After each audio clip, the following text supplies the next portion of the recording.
Welcome back to Company Growth Partner. My name is Matt. I'm a revenue operations specialist and a media buyer with an $8 million advertising portfolio. And we have here Jayson, and I am a marketing specialist and and branding lover. mastermind. Yeah, Yeah, exactly. yeah.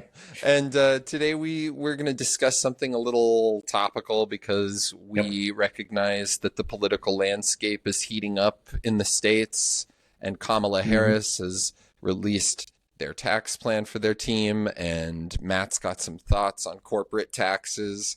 So we thought we'd let Matt hmm talk about some of those considerations, what Matt considers to be the double-edged sword of corporate taxes. It's really important to talk about this because there's this misconception that by increasing corporate tax, everything is going to be resolved, when in reality, that might not be the best. And if you have an LLC, you can opt in for S or C Corp taxation. If you pay tax like that, a small business owner is going to be considered a corporation as well. So the corporate tax changes are applicable there as well. So if you have to pay corporate tax either as a C Corp or an LLC who opted in for C Corp type taxation, those changes are going to affect you. So it's not Mm. only, the big corporations like Apple or whatever. Like, yeah, sure, like that 7% is going to be a good bump, but then that 7% is affecting you as well. And I think the reason why it's a double-edged sword is, yes, we want corporations to pay tax, but then in reality, what we want is for the money to be injected back into the economy to create jobs, start new ventures, and that sort of thing. So I think it's important to find alternative ways instead of increasing taxes. Like, we should find incentives that allow high net worth individuals to spend their money in such a way that it actually supports the economy. And I think there could be clever ways of supporting that from a federal level. It's interesting to consider that your angle on this conversation is about the fact that a lot of smaller businesses in the United States will end up filing their taxes as a corporation Yep. and will therefore end up sort of under the foot of some really intense taxation where that could be detrimental to their business. So it might not actually be in the best interest of small business to increase corporate tax. In my opinion, if you need a higher budget, like, there's other ways to do it. Look at Dubai, look at some of the Middle Eastern and Asian special economic zones where you don't have to pay as much corporate tax. In those places, there's more economic growth and opportunities. So in the last, like, I don't know, like 20 to 30 years, those are the places where there was more rapid growth from an economic standpoint. So by putting more burdens on corporations and businesses, like, that's not the best way to propel growth, especially at a time when maybe we're looking at an economic downturn and recession.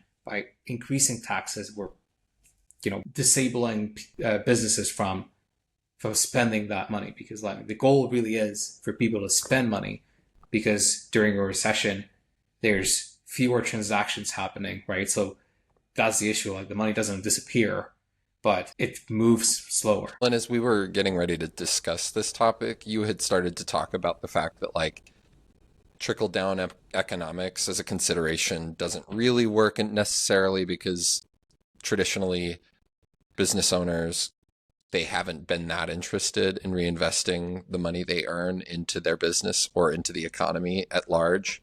They're just interested in, doing things for themselves.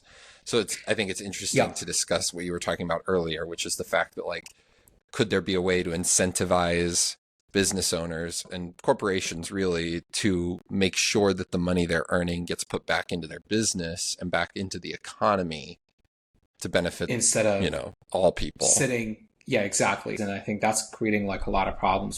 It all comes down to large corporations are trying to save tax, right? Because they're trying to be more profitable. Okay, cool. But then in reality, the bigger issue is like what those companies spend money on. I mean, we all know that there can be a lot of wastage, spending on things that are not really needed. I'm not saying that everyone should cut back on luxury items. You can't really tell a high net worth individual to say, no, you don't spend your money, right? Because it's your money. So the idea would be to, hey, cool. So if you make more, you should pay your taxes. Like everyone should pay taxes proportionate to the amount of money they're making. Hmm. Absolutely.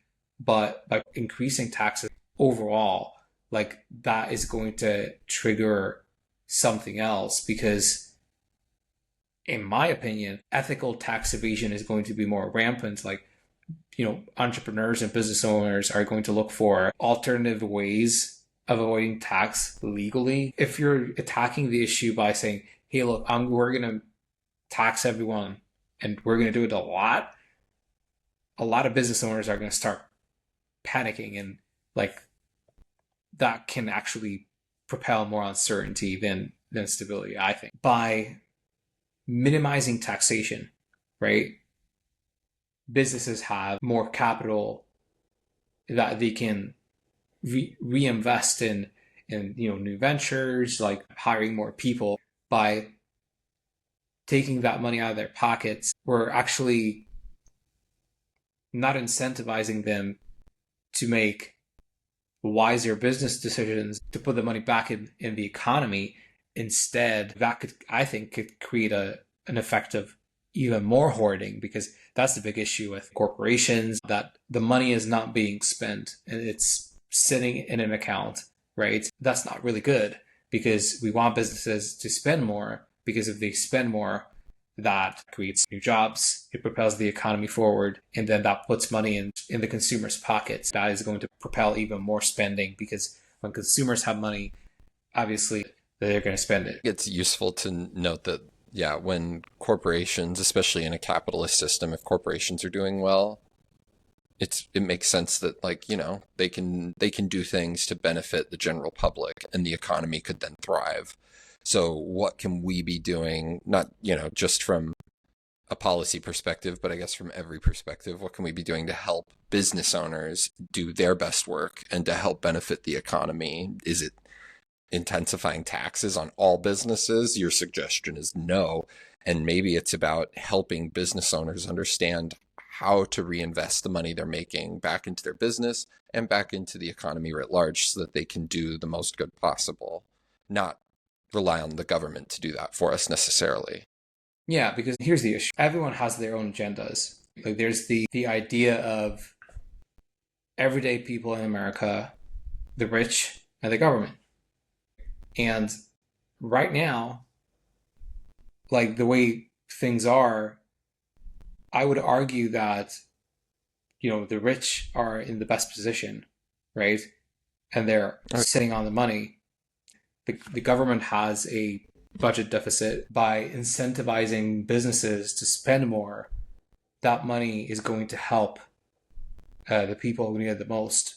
Because by creating that, two more, three jobs, you're going to be able to help the everyday people. And if that's the agenda, then that's what we need to do.